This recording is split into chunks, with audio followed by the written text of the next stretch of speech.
Hello friends, welcome to Kavish good kitchen. இன்றைக்கி நம்ம வீடியோவில் என்ன பார்க்க போகிறோம் அப்படின்னா, நான் ரெகுலராக குடிச்சிட்ருக்க உளுந்தங்கஞ்சி எப்படி செய்கிறதுன்னு பார்க்க போகிறோம். வாங்க வீடியோக்குள்ளே போகலாம்.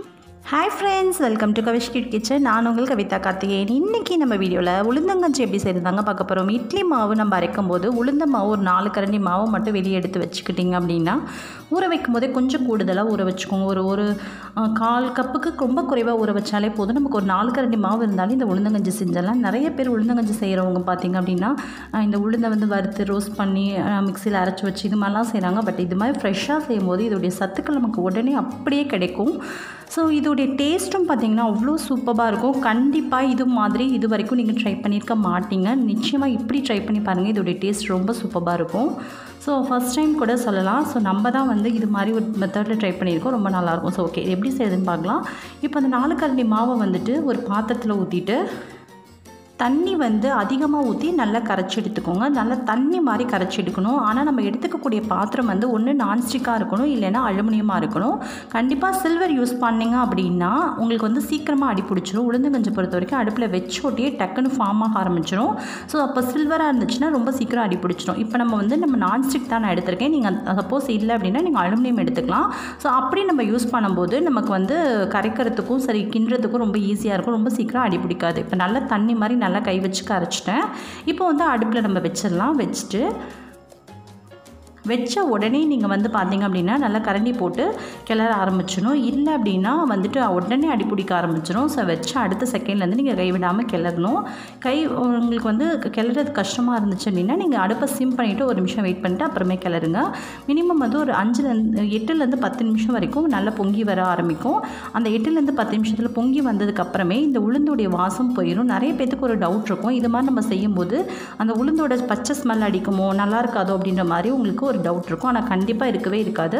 இது மாதிரி கொதிச்சு மேலே நல்லா பொங்கி வரும்போது உளுந்தோட ஃபுல்லாக அதோடைய ஸ்மெல் எல்லாமே போயிடும். ஸோ உங்களுக்கு அந்த ஸ்மெல் எதுவுமே வராது நம்ம சாப்பிடும்போது. இப்போ ஒரு 10 நிமிஷம் கிட்ட ஆயிருக்கு. நல்லா மேலே அழகாக பொங்கி வந்திருக்கு பாருங்கள். இது மாதிரி பொங்கி வர ஸ்டேஜில் நீங்கள் அடுப்பை சிம் பண்ணிவிட்டு மெதுவாக நீங்கள் கிளறி விட்டுட்டே இருந்தீங்க அப்படின்னா அந்த பொங்கி அப்படியே அடங்கி கீழே போயிடும். ஸோ அடங்கி கீழே போனதுக்கப்புறமா நீங்கள் விருப்பப்பட்டீங்க அப்படின்னா பால் சேர்த்துக்கலாம். இப்போ நான் 2 ஏலக்காவை தட்டிட்டு இது கூட சேர்த்துக்கிறேன். விருப்பப்பட்டீங்க அப்படின்னா பால் சேர்த்துக்கலாம். பால் வேண்டாம் அப்படின்னு நினச்சிங்கன்னா ஸ்கிப் பண்ணிக்கலாம். பட் நான் இன்றைக்கி பால் சேர்த்து தான் செஞ்சுருக்கேன். உங்களுக்கு வேணாம் நீங்கள் நினச்சிங்கன்னா ஸ்கிப் பண்ணிக்கலாம். இப்போ நான் 1 கப் பாலை உள்ளே சேர்த்துக்கிறேன். இந்த பால் நல்லா சேர்த்துட்டு நல்லா மிக்ஸ் கொடுத்துக்கோங்க. மிக்ஸ் கொடுத்துட்டு மறுபடியும் இந்த பால் உள்ளே சேர்ந்ததுக்கப்புறமா ஒரு தடவை பொங்க வரும் இல்லையா, அந்த டைமில் அடுப்பை ஃபுல்லாக சிம் பண்ணி கொஞ்சம் நேரம் கிளறி விடுங்க. ஒரு 5 நிமிஷம் வரைக்கும் நல்லா கைவிடாமல் கிளறிட்டு நம்ம இனிப்புக்கு நாட்டு சர்க்கரையோ ஒயிட் சுகரோ நம்மள கருப்பட்டியோ அது மாதிரி எந்த ஸ்வீட் வேணாலும் இது கூட சேர்த்துக்கலாம். வெல்லம் கூட சேர்த்துக்கலாம். ரொம்ப டேஸ்ட்டு சூப்பராக இருக்கும். நான் இன்றைக்கி நாட்டு சர்க்கரை சேர்த்துக்க போகிறேன். நாட்டு சர்க்கரை சேர்க்குறீங்க அப்படின்னா அடுப்பை ஆஃப் பண்ணிவிட்டு ஒரு 2 நிமிஷம் கழித்து நீங்கள் அதுக்கப்புறம் நாட்டு சர்க்கரை சேர்த்துக்கோங்க. உடனே சேர்த்திங்கன்னா பால் உள்ளே சேர்த்துருக்கனால திரிஞ்சிரும்.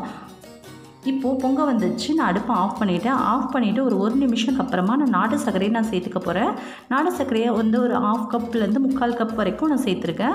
ஸோ இந்த சுகர் எனக்கு கரெக்டாக இருந்துச்சு. உங்களுக்கு இனிப்புக்கு ஏற்ப கூடவோ குறைக்கவோ உங்களுக்கு விருப்பத்துக்கு ஏற்ப நீங்கள் சேர்த்துக்கோங்க. இதுக்கு பதிலாக நம்ம சுகரோ எது வேணாலும் நம்ம சேர்த்துக்கலாம். அது நம்ம விருப்பத்துக்கு ஏற்ப.